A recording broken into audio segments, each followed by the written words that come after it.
Genesis Kapitulo 22. Ang pag-aalay kay Isaac. At nangyari pagkatapos ng mga bagay na ito, na sinubok ng Diyos si Abraham, at sa kanya'y sinabi, Abraham, at sinabi niya, narito ako. At kanyang sinabi, kunin mo ngayon ang iyong anak, ang iyong bagtong na anak na si Isaac, na iyong minamahal at pamaron ka sa lupain ng Moriah, at ihain mo siya roong handog na susunugan sa ibabaw ng isa sa mga bundok na aking sasabihin sa iyo.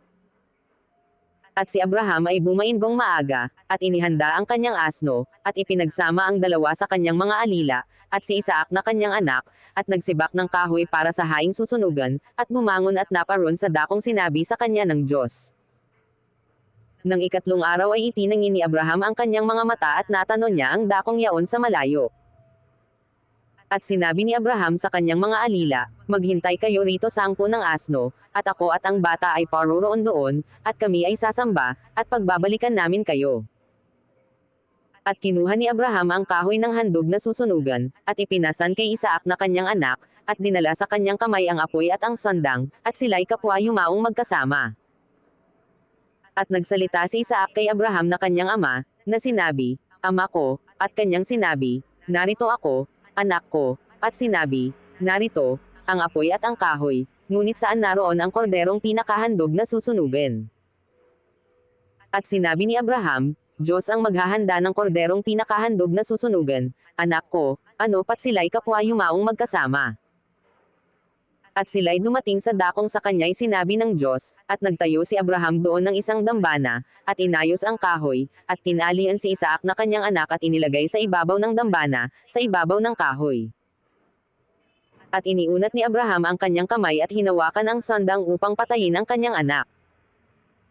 At tinawag siya ng anghel ng Panginoon mula sa langit, at sinabi, Abraham, Abraham, at kanyang sinabi, narito ako. At sa kanya'y sinabi, huwag mong buhatin ang iyong kamay sa bata, o gawan man siya ng anuman, sapagkat talastas ko ngayon, na ikaw ay natatakot sa Diyos, sa paraang hindi mo itinanggi sa akin ang iyong anak, ang iyong bagtong na anak. At itinanggi ni Abraham ang kanyang mga mata, at nagmalas, at narito, ang isang tupang lalaki, sa dakong likuran niya na huli sa dawag sa kanyang mga sungay, at pamaroon si Abraham, at kinuha ang tupa, at siyang inihandog na susunugan na inihalili sa kanyang anak. At pinanganlan ni Abraham ang dakong yaon, ng Jehovah Jireh, gaya ng kasabihan hanggang sa araw na ito, sa bundok ng Panginoon ay mahahanda. At tinawag ng anghel ng Panginoon si Abraham na ikalawa mula sa langit. At sinabi, sa aking sarili ay sumumpa ako, anang Panginoon, sapagkat ginawa mo ito, at hindi mo itinanggi sa akin ang iyong anak, ang iyong bagtong na anak. Na sa pagpapala ay pagpapalain kita, at sa pagpaparami ay pararamihin ko ang iyong binhi, na gaya ng mga bituin sa langit, at gaya ng mga buhangin sa baybayin ng dagat, at kakamtan ng iyong binhi ang pintuang bayan ng kanyang mga kaaway.